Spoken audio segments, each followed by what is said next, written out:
So a vote for or against Trump from a woman. Why did Trump flip-flop on it? Dana. He never did. He did last week. 53% of young people, 43% of Latinos, 41% of black voters who all say that they want to know more about her.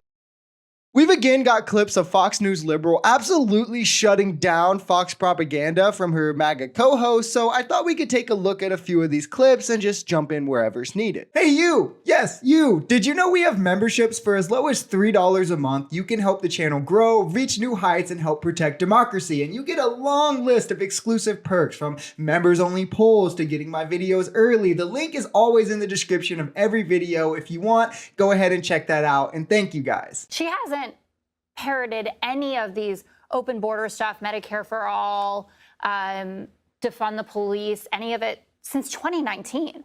And I know that there's this debate about how much should she hew towards President Biden and what happened during the last 4 years or 3 years, 9 months.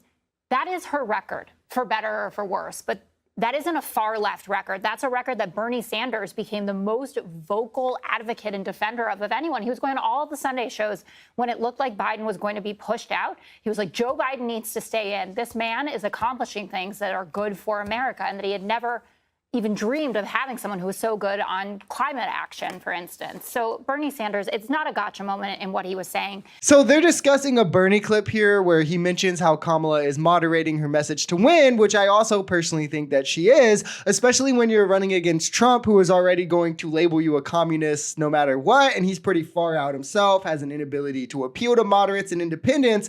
The strategy to beat him is to more so appeal to those moderates and independents who are turned off by his antics. And a large part of campaigning is you meet people where they are, and then as a president, you get them to where you want them to be. That's politics. So I think it's sad that she stopped talking about these things, but I do hope that some of them get resurrected through her administration, especially like Medicare for all, looking at funding for the police, these kinds of things, especially if she does manage to get the trifecta. And also, I agree here fully about Biden. She helped with the record Biden created, and through it, we got a lot of surprising wins that even more left-minded people like Bernie can defend, as well as moderate Americans. Large investments into climate change, major infrastructure that is also focused on green energy projects, expanded healthcare, lowering medicine costs, bipartisan gun legislation. These are things that Kamala can champion, as she helped accomplish, that Americans alike, either side of the aisle, should be able to get behind. You said 28% don't know about where she stands. What I found to be one of the more interesting points of the New York Times Siena poll, and we're going to talk about it a lot more later in the show, is how much room she has to grow, with 53% of young people, 43% of Latinos, 41% of black voters who all say that they want to know more about her. Now, the issue has always been with Trump, has he hit his ceiling? It's clear from these numbers that Kamala, now she may lose the election, but she still does have room to grow. And so she's got to tell these people, this is who I am, and this is how I'm going to govern for the next 8 years. And that is one of the most hopeful pieces, not only in the campaign at large, but especially headed into this debate and any future ones. The data shows Kamala has plenty of room to grow. People are excited about her. They're excited about getting to know more about her. Plenty of voters that she can still court. She can continue her surge upwards, while Trump has now ran the same tired old playbook for 3 elections. People know who he is. They saw him in office. They know what he'll do. He's hit the ceiling about how much farther his support can go. He's not really courting new voters at this point, so we know what to expect from him, which puts him at a massive disadvantage, as he has demonstrably less to gain from these debates. The RNC did less for him than the DNC did for Kamala,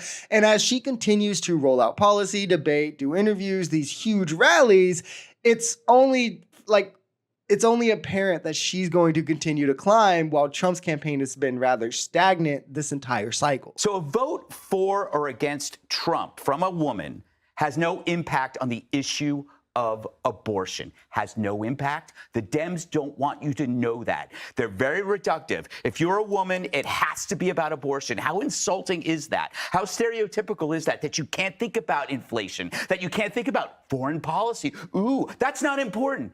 It's not. It's my right to choose. It's not on the table. Well, why did Trump flip-flop on it?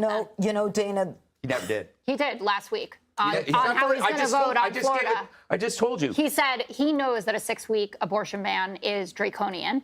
And then when I guess he heard from his big donors, he said, you know what, I'm just going to let it go. That doesn't, you just heard my ad. This is a state thing. It's closer to the voters. He does. I mean, you could bring that up, but that's like playing in the weeds. When Kamala flip-flops, it's a huge deal, and Fox News has to cover it for a week. When Trump flip-flops, if you mention it, you're just playing in the weeds, and there's no use in bringing that up, which is definitely not hypocritical. And by the way, it does matter, because as we saw in Florida, Trump voted against overturning a 6-week ban, so he was in support of that. He's spoken about bringing policies on contraceptions, which is scary, IVF as well. Republicans refuse to codify these as rights. They've voted against the attempts multiple times now. So it's on the table that if an abortion ban and IVF bans and contraceptive legislation passes through Congress, that Trump could sign it.